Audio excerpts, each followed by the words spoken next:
found. One left hand, severed at the wrist. This is her second unscheduled amputation in as many months. Oh, wow.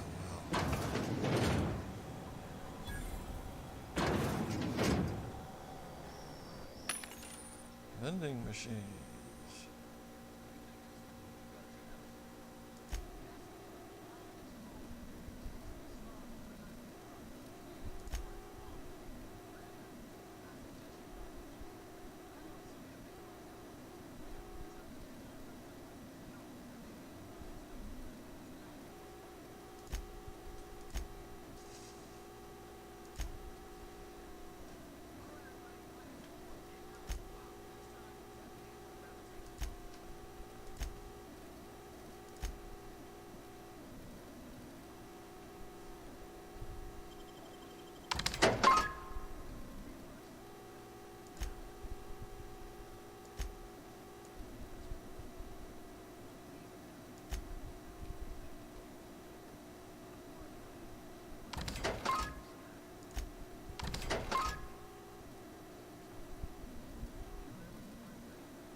Which money have I got now? Well, I only got 377.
Oh,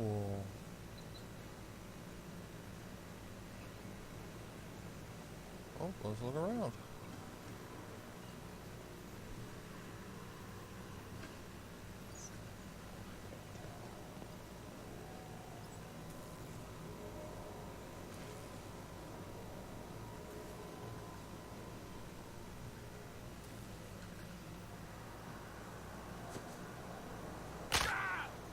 Oh, I gotta not do that.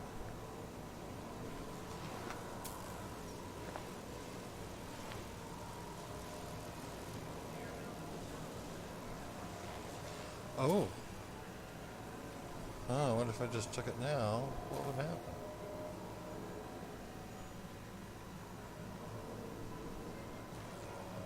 Okay.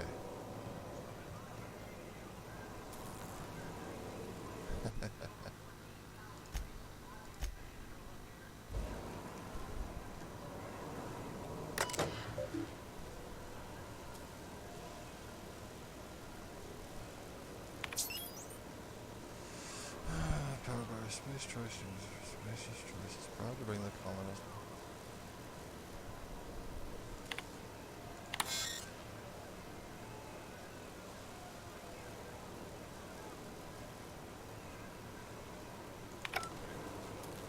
Okay.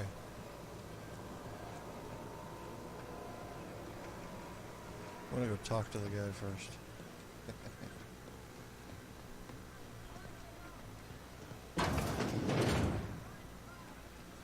Bathroom.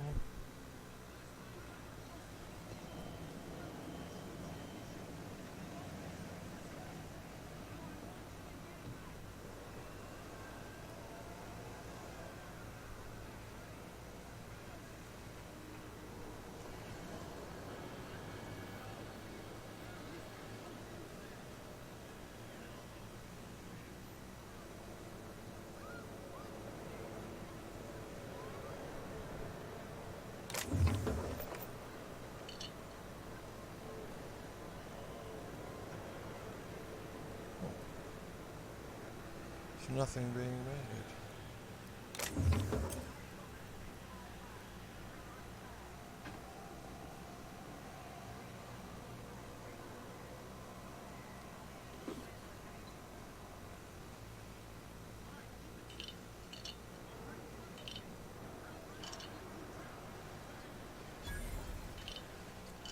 You, hold it!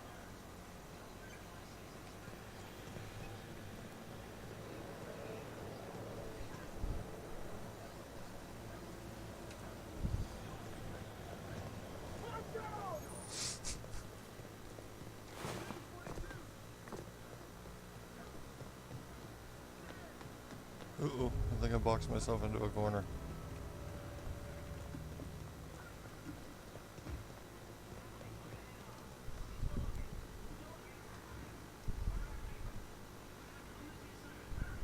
He's coming.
Let's go talk to the guy.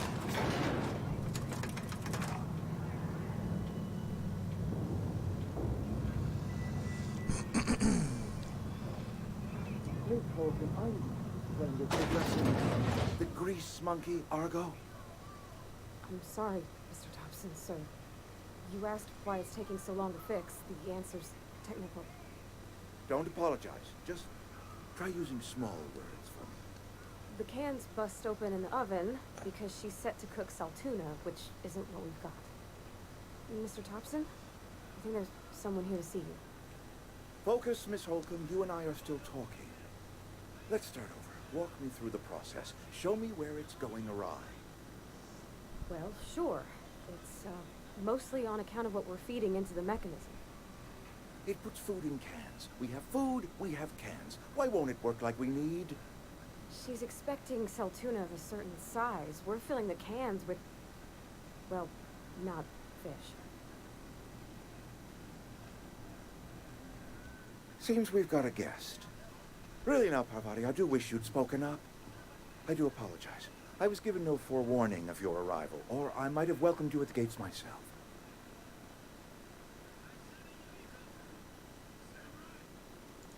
You were saying, Miss Holcomb. It's just what Bess needs is a proper refurbish. I can bandage her up and what all, but she's just old. Sorry, I'm sorry. I'll do better. And I do wish you'd stop referring to our cannery as Bess. Personification of company property is strictly contrary to the Spacer's Choice Code of Conduct. My apologies. I am not in the habit of allowing my guests to witness such a row. Now, what can I do for you?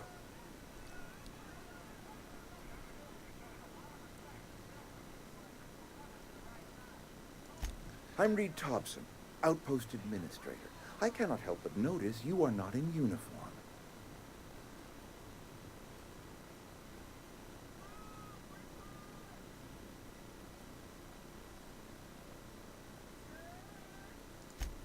Yes, so it dawns on me. Seems I allowed my excitement to run away with my wits. Been a few seasons since we've had a visitor pass through. I understand. Your business is your own. Nonetheless, you are welcome in our little outpost. Outsiders are a rare sight in the Vale. If you are a freelancer, then I have use for you.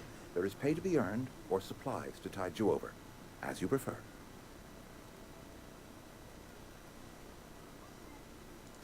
Only regulator we got is hooked up to the town transformer. Mr. Thompson ain't liable to be keen on dismantling it. I beg your pardon. I am most emphatically not keen on any such thing. I can't let you have our power regulator. But I happen to know of another one. And I happen to know exactly how you may retrieve it without frying yourself in the process.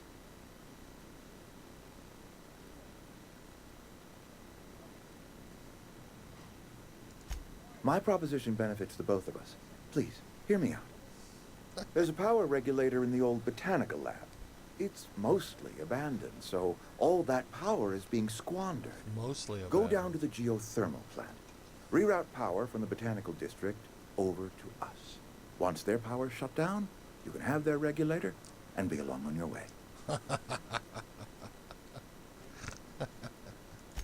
I was not entirely sure how to tell you this. The botanical labs are not legally inhabited, but there are people who live there.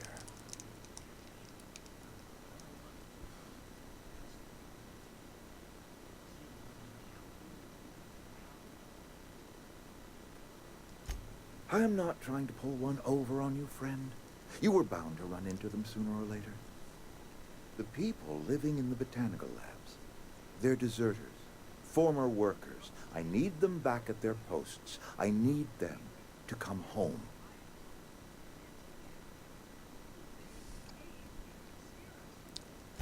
Edgewater is struggling. We haven't hit our production quota in years. If we don't meet our quotas this year, the company might shut us down for good. I need those workers back at their stations.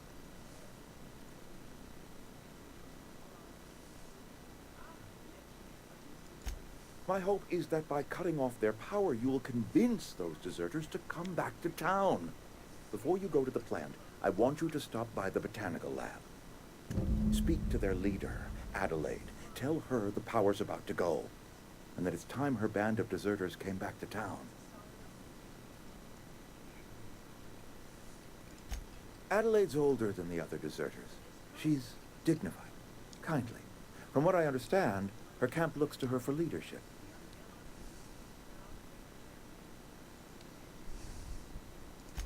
That is not a hypothetical I enjoy entertaining. We need Adelaide back. Nonetheless, I will settle for the return of her followers. We belong to one community, the Spacer's Choice family. If we dissolve into factions, then we will all perish separately. Adelaide will understand that. Of course, I understand completely. Here, let me give you the passcode to the geothermal plant. A sign of good faith for so politely listening to me as I ramble on. Are you setting off for the Vale? Because I know my way around. I mean, in case you want a guide. I mean, if that's all right with you, Mr. Thompson. Sir. I hesitate to part ways with Miss Holcomb, but I cannot deny that she is talented and may prove useful to you.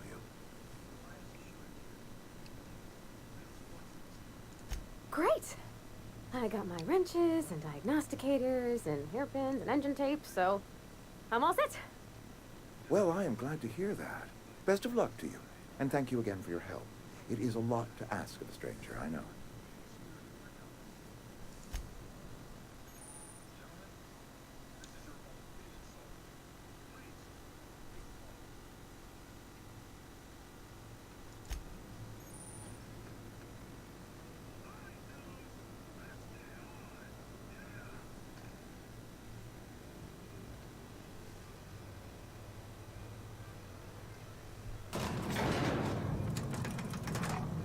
We better clear out of Mr. Thompson's office before we talk. It's kind of what I figured. Hey, mister, can we talk? Sorry. Can we chat? Let's go outside.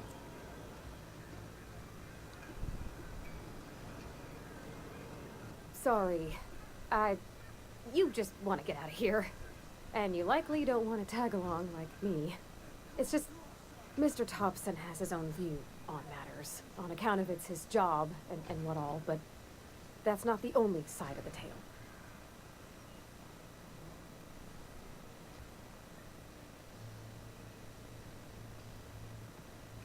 To Mr. Thompson, a person's a gear. It does its job quiet-like. If it squeaks or stutters, it gets replaced. The deserters are decent folk. I knew some of them before they left.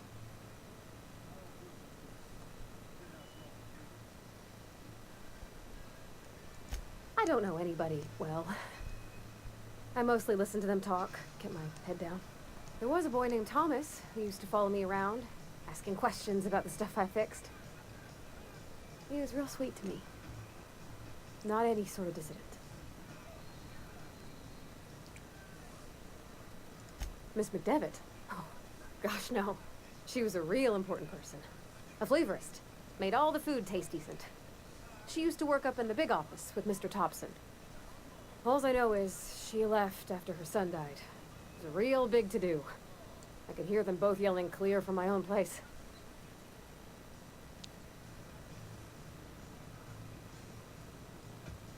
Can't say as I know. I wasn't there. The sound carried, but not the words. If Mr. Thompson ain't of a mind to tell you his own self, you'd best ask Miss McDevitt, if he can get out to her. Life's hard here, especially for them that don't fit in so well. We're one big Spacer's Choice family, but every family's got the one the rest whisper about. Mr. Thompson's aiming to take away their power. They'll have no lights to see, nor heat to cook. They'll be at the mercy of marauders, or worse. I think you should talk to the town's vicar about it. Max, his name is.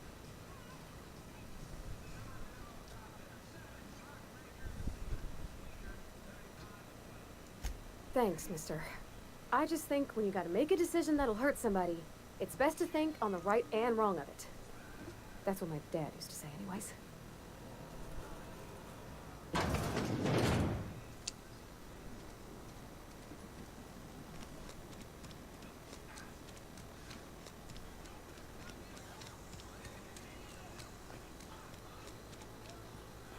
I've always felt weird in here. It's too clean. Any progress on that matter we discussed? Ah, Miss Holcomb. How rare to see you out. And with a complete stranger. Curious. This here's Vicar DeSoto. He's always offering spiritual counsel to those that need it. Thank you for the kind assessment, Miss Holcomb. I admit, I've been quite interested to make our outsider's acquaintance. Well, we already talked. Please, get it.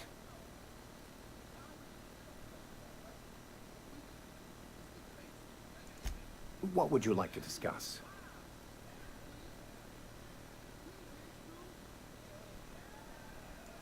But what?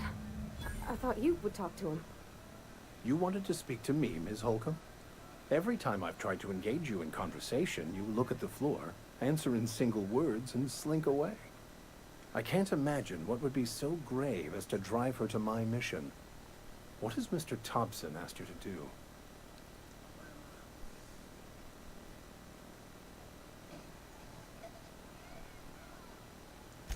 Depriving them of safety from the marauders and wildlife. I can see why that troubles you. Miss Holcomb has a soft heart. Always has, if you believe the talk. They rejected the order of society and lived beyond the walls so thoughtfully provided by our Spacer's Choice patrons. Does that strike you as a responsible life choice?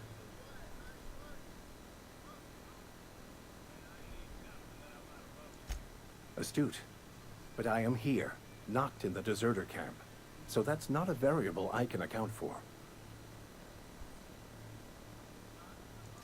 Assuming your goal is to save as many as possible, then you should bring everyone together. Send the power to Edgewater and convince the deserters to return to the fold.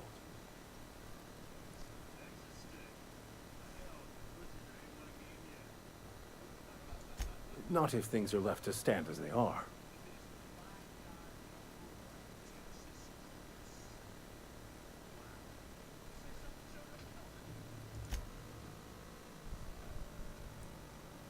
Where are we headed? You mean about the mission being too clean? I know, but Vickers says the universe is a machine, that it runs by law. Real machines have gunked up oil, scratches, and worn bits. You can tell they've seen handling, been used by folk. The machine Vickers sees is one ain't never been run. It's not for people to live in. It's something on a museum shelf, under glass.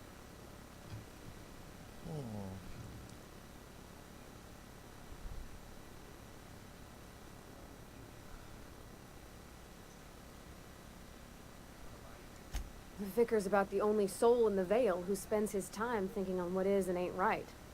It's just that when he looks at me, I feel I'd disappoint him.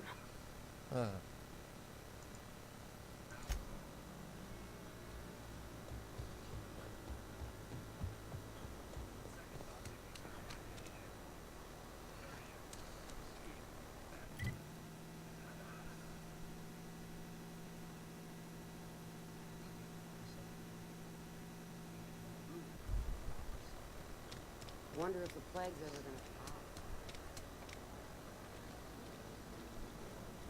I'm not allowed in here.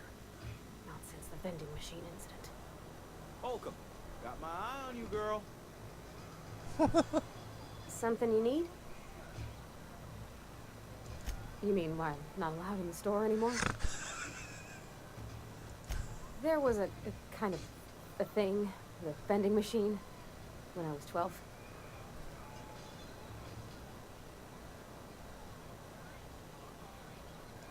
Not intentionally. I've always been good with my hands, right? So I saw a lock on the machine and thought, oh, this must be how they refill it. But I had to know. So I did my thing, and next thing I know, there's a couple hundred bottles of Zero G rolling out the front door and into the road. It's not funny. Right about then, a bunch of loaders came rolling in the gate, fresh off the Saltuna ships. And Mr. Thompson was up on the porch making a speech about how everyone would have to volunteer a third shift to get it all canned. Anyhow, you ever seen an auto loader run over a bottle of Zero G? Exploded all over Mr. Thompson. One bottle after another as the loaders went by. I was just shy of working age, so Dad had to pay all the damages. Rose still angry at me. I can laugh about it now, but I just about puked up my guts in terror in the moment. That's the one time I ever made Mr. Thompson look a fool. That's pretty funny. Miss Holcomb ain't allowed in this establishment. Not since that little incident.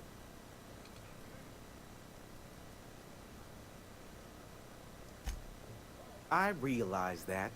Company still has not sent us the necessary parts to conduct repairs. And so no thanks to Miss Holcomb, yonder vending machine remains inoperable. I won't touch anything while we're in here, Mr. Moreau. I promise.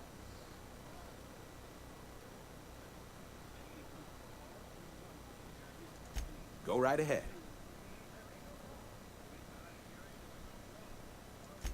Other than yourself, definitely the vicar.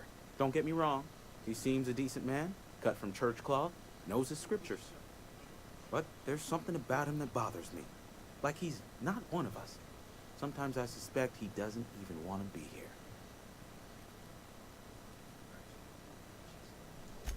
Plague? I don't know anything about a plague. We are the very picture of hot-blooded physical vigor.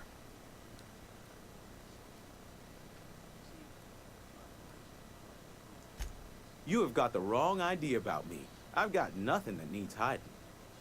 Some of us who get sick are liable to exaggerate the conditions of that sickness, but the fact is, if you work hard, you have got no cause to worry.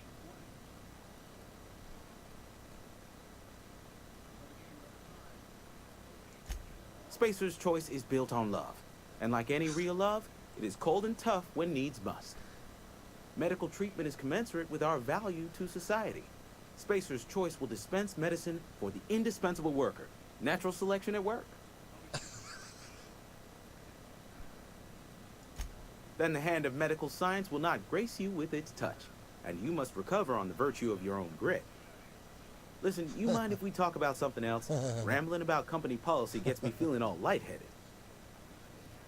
Funny. Oh, actually, I wanted to It's not the trade. best choice. It's Spacer's Choice. Music to my ears.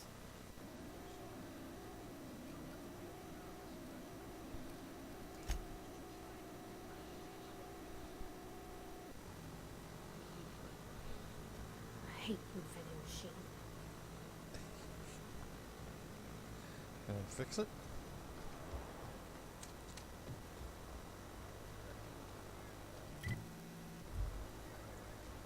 You're not a big drinker, are you?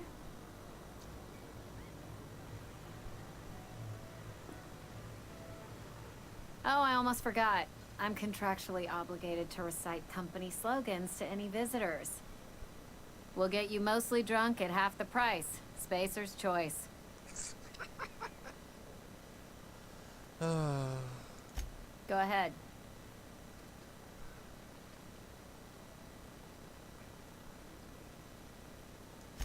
I don't see how that's any of your business. You're the first to ask after me in some time. I'll give you that. But I don't have a story to share. My family's worked Spacer's Choice for 2 generations, and I've lived in Edgewater just about all my life. Wanted to work in the sciences once upon a time. Would you believe it? That was a wild fancy. Glad I disabused myself.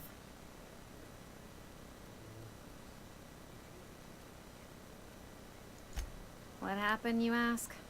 What always happens when you're dreaming? I woke up. I just didn't have the brains for it. Asked too many questions. Wasn't suited to the work.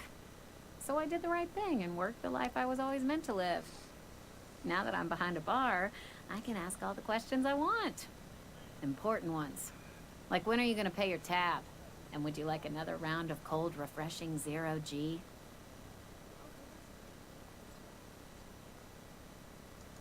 Don't talk to me that way, please. Spent many years disabusing myself of that notion. Don't need you putting it back in my head. Lab work ain't for me. Never was.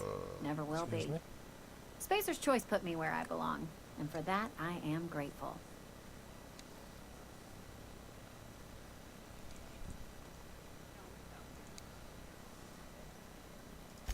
They did.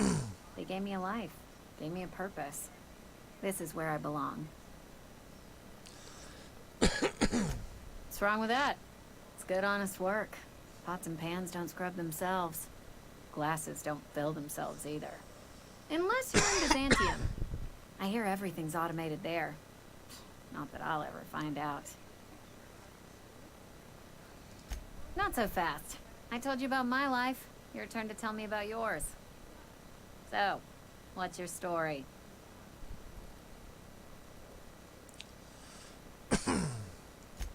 That right? Prove it.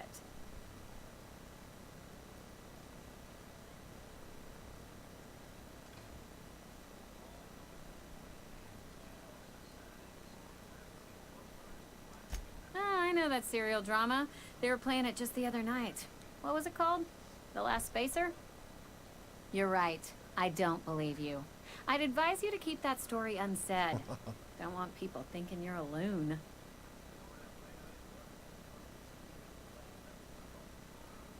Ugh, is this the start of a joke? If you want me to laugh at your jokes, it's a 3-drink minimum.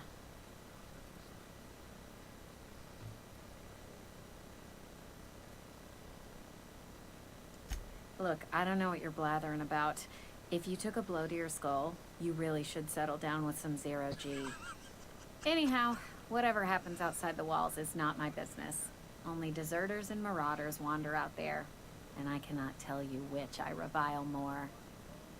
My world is these 4 walls, that door, and a row of mugs that need cleaning. Let me make something clear. Spacer's Choice has been real good to me. The town's been real good to me. I start gallivanting around outside the walls, poking around in places I shouldn't be, learning things I've got no right to know. People will talk. Won't ever catch me asking about the world outside. Else the town's gonna say Amelia's gone soft. That Amelia's pondering desertion. I don't want that. True.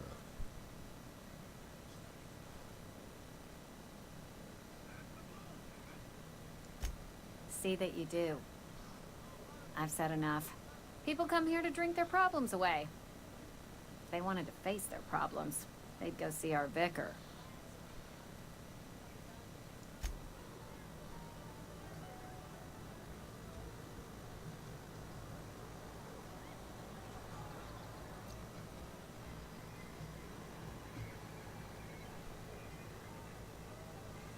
Now with extra added artificial ingredients at no extra cost. That's creepy.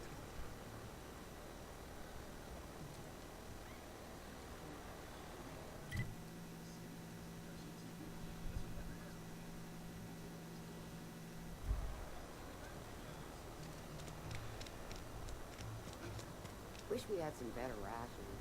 I've never actually been in here. Seemed scary from the outside.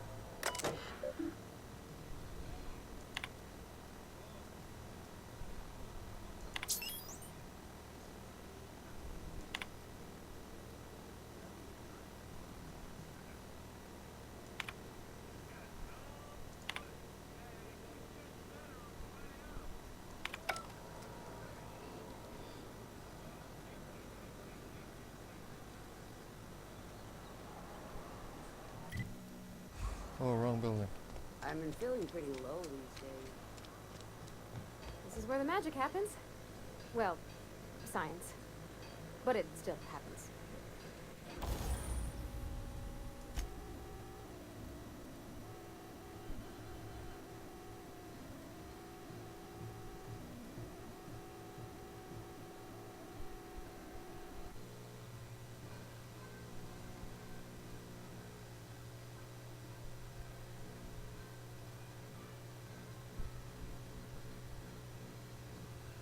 These weapons damage type to shock.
Yeah, I haven't gone out this way.